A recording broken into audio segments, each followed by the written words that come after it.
अस्सलाम वालेकुम एवरीवन, कैसे हैं आप लोग। दूसरे ब्लॉग में आज के आप तमाम लोगों को वेलकम है जिन्होंने चैनल को सब्सक्राइब नहीं किया। जल्दी जल्दी कर दें। अगर वीडियो पसंद आए लाइक शेयर एंड कमेंट करना नहीं भूलिएगा।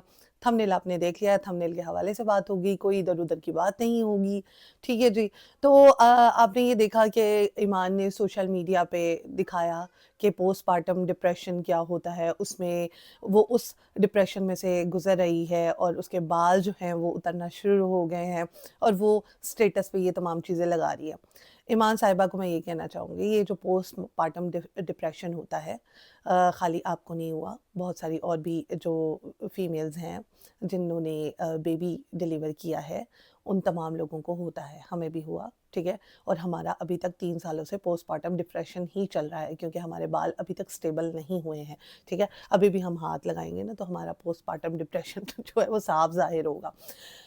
मैं बस ये कहना चाहती हूँ ईमान जी से, ईमान साहिबा, आपने पहले अपने आप को कंट्रोल नहीं किया। पहले तमाम चीज़ें आपने अपने हवाले से जो है वो अ, हैंडल नहीं की हैं और आपके हस्बैंड को 2 महीने हो गए हैं पाकिस्तान में आए हुए, तब भी आपने अपने नखरे दिखाए हैं, ठीक है? आपने अपने हस्बैंड को खुद जो है अपने से दूर रखा और अब आप स्टेटस लगाकर अपलोड कर रही हैं कि भई मेरा पोस्टपार्टम डिप्रेशन हुआ है और मेरे बाल उतर रहे हैं, ये हुआ है, वो हुआ है, ठीक है?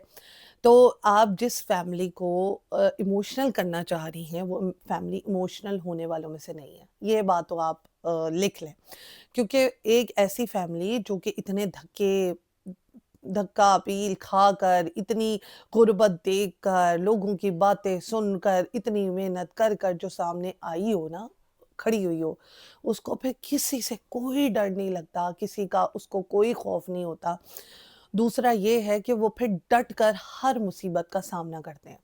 और जितना वो रजब ने देख लिया हुआ है डिप्रेशन अपनी लाइफ में, जितना रजब ने देख लिया हुआ है टेंशन अपनी लाइफ में, वो उसके लिए ये तमाम छोटी-मोटी टेंशनें काम नहीं करती। अच्छा, आपको चाहिए आप अपने घर पर जो है वो थोड़ा-सा तवज्जो दें। आप अपने आप को इस तरह से बनाएँ कि आप अपने हस्बैंड को सपोर्ट करें, ठीक है? आपको ये पता था कि हाँ, भई ये यूट्यूबर है, फिर आपने क्यों अपने एक यूट्यूबर से शादी की? फिर आपको शादी करना एक बहुत बड़ा वो नहीं है, काम नहीं है। हाँ, शादी को निभाना बहुत बड़ा काम है, ठीक है? आपको ये पता था यूट्यूबर है, यूट्यूबर बाकी तमाम भी यूट्यूबर्स हैं, ठीक है?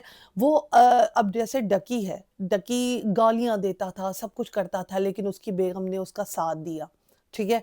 गालियाँ देता, अब आप देखें डकी की लैंग्वेज कैसी है लेकिन उसकी बेगम पढ़ी-लिखी है, खूबसूरत है और वो उसका साथ दे रही है। उसकी बेगम। उसकी बेगम को वो जोकर बना देता है, मेकअप कर देता है और बेगम उसका साथ दे रही है। तो ऐसी बेगम का फिर दिल भी करता है कि बंदा ना फिर उसको घुमाए-फिराए, खिलाए। हाँ, आप पहले स्टार्ट में समझी नहीं, आपकी फैमिली समझी नहीं, फिर आप थोड़ा डिसेंट आपने बिहेव किया। नो डाउट ये अच्छा है, डिसेंट बिहेव करना चाहिए, लेकिन एड्डा भी नहीं करना चाहिए कि अगर आप किसी की फैमिली में जा रहे हैं, किसी की फैमिली में एंटर हो रहे हैं और वो फैमिली हँसने-खेलने वाली, हँसने-कूदने वाली, मज़ाक करने वाली, और जब आपको पता है कि वो यूट्यूबर है, कई चीज़ें प्लानिंग के तहत होती हैं, कई व्लॉग्स होते हैं वो प्लानिंग के थ्रू बनाए जाते हैं, कई व्लॉग्स जो है वो सिंपल बनाए जाते हैं। फिर ऊपर से अगर आप किसी का मज़ाक नहीं बनाते हैं या आपस में आप एक अच्छी बॉन्डिंग नहीं दिखाते हैं, तो फिर वो व्लॉग जो है वो फ्लॉप हो जाता है। अब जैसे रजब जो है कन्वीनिएंट है अपने दोस्तों के साथ, अपने दोस्तों के साथ मज़ाक करता है, हल्ला-गुल्ला करता है, फिर अपनी बहन के साथ करता है मज़ाक, फिर अपने अब्बा के साथ मज़ाक करता है, अम्मा जी के साथ मज़ाक करता है। तो आपके साथ क्या वो टाँग पे टाँग रख के बैठ कर सोफ़िस्टिकेटेड तरीके से व्लॉग बनाए? ऐसा थोड़ी होता है। तो हस्बैंड का साथ फिर देना चाहिए। अब बहुत सारे लोग मुझे नीचे बदुआएँ देने लग जाएँगे, आपके हस्बैंड ऐसे होते तो ये होता, वो होता। है तो नहीं ना, लेकिन जो कभी अगर आपकी ऐसी सिचुएशन हो जाती है तो उसको हैंडल कैसे करना है, ये हमें पढ़ाई बताती है। पढ़ाई तो हमें ये भी बताती है कि हमने ये तमाम चीज़ें नहीं करनी है, ठीक है? लेकिन फिर भी आपने यूट्यूबर से शादी की ना, फिर आप आराम सुकून से उसके साथ बात करें, तरीके से बात करें, उसके व्लॉगिंग में उसका साथ दें। मैंने पहले ही डे फर्स्ट से ही कहा था कि ईमान ने रजब का व्लॉगिंग में साथ नहीं दिया। ईमान अपने घर में मायके में नहीं, मायके में रही है, ससुराल में नहीं रही है। तो ये जितने भी आप सिचुएशन देख रहे हैं, ये वाक़ई में ईमान की ही धरी है।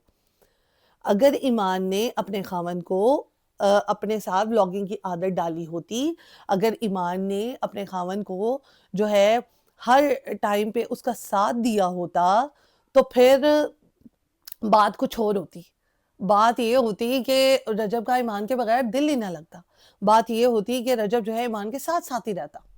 جب آپ ڈے فرسٹ سے ہی اپنے خاوند کو اپنی عادت نہیں ڈال رہے ہیں، آپ کو اپنا روم یاد نہیں آ رہا یار، آپ کا محلوں کی طرح روم ہے، آپ کو وہ یاد نہیں آ رہا، آپ کا خاوند ادھر ہے، آپ کو اس کی خاوند کی کریوسٹی نہیں ہو رہی کہ یار وہ کیا کس طرح سے چھڑو چھاڑ والی زندگی گزار رہا ہے.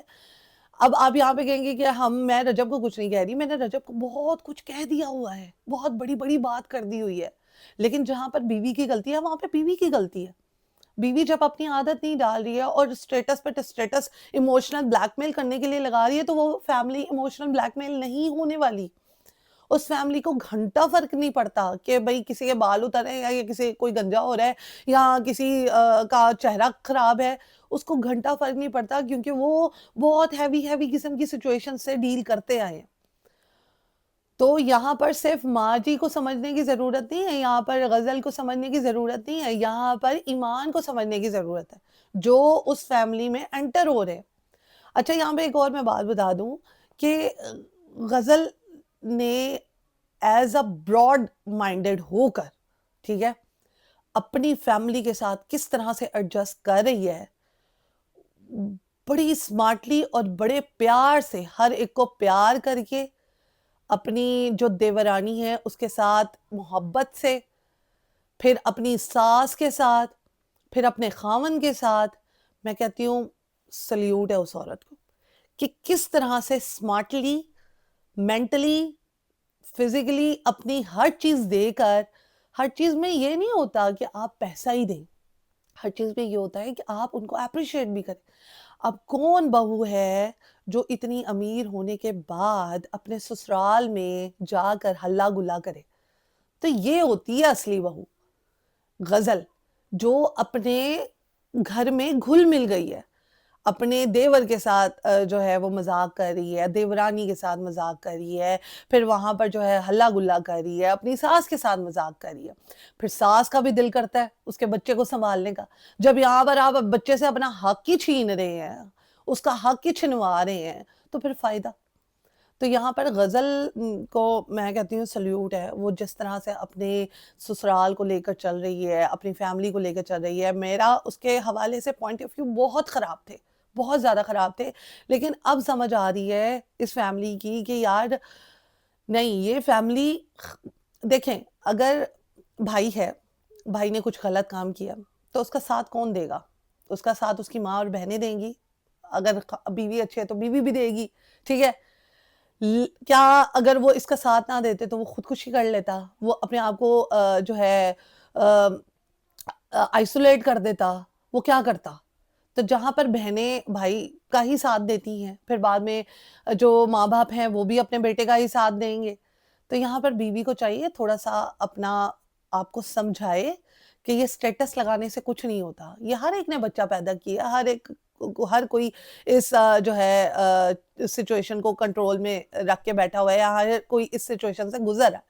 لیکن آپ کس طرح سے جو ہے طریقے سے چل رہی ہیں یہ آپ بھی جانتی ہیں اور پورا سوشل میڈیا جانتا ہے. تو یہاں پر کرتے ہیں ولاگ کا دیا، انشاءاللہ نیکسٹ ولاگ میں ملیں گے. تو ایک بار پھر میں غزل کو سلیوٹ پیش کرنا چاہوں گی کہ غزل بہت اچھے طریقے سے اپنے ان لاز کو لے کر چل رہی ہے بھائی، بہت اچھے طریقے سے. اور دیورانی بھی اس کی، حالانکہ دیورانی غریب ہے، اتنی امیر نہیں ہے، لیکن پھر بھی وہ جو ہے اپنی دیورانی کو بھی ساتھ ساتھ لے کر چل رہی ہے، اس کے ساتھ بھی ہلا گلا کر رہی ہے. اور فیملی اسی کو ہی کہتے ہیں، مجھے ایسا لگتا ہے فیملی بلاگنگ اسی کو ہی کہتے ہیں جس میں فیملی ہلا گلا کرتی ہوئی نظر آئے. کوئی ساس، کوئی بہو، کوئی بیٹی، کوئی پھپھا، کوئی چاچا، تایا، ان کے بیچ میں آپس میں کوئی رنجش نہ ہو. تو انشاءاللہ نیکسٹ ولاگ میں ملیں گے. Do like, do comment and do share my YouTube channel Quratulain. اگر اچھی باتیں کی ہیں میں نے، اگر آپ کو کچھ سیکھنے کو ملا تو کائنڈلی کامنٹ کر دینا. اللہ حافظ.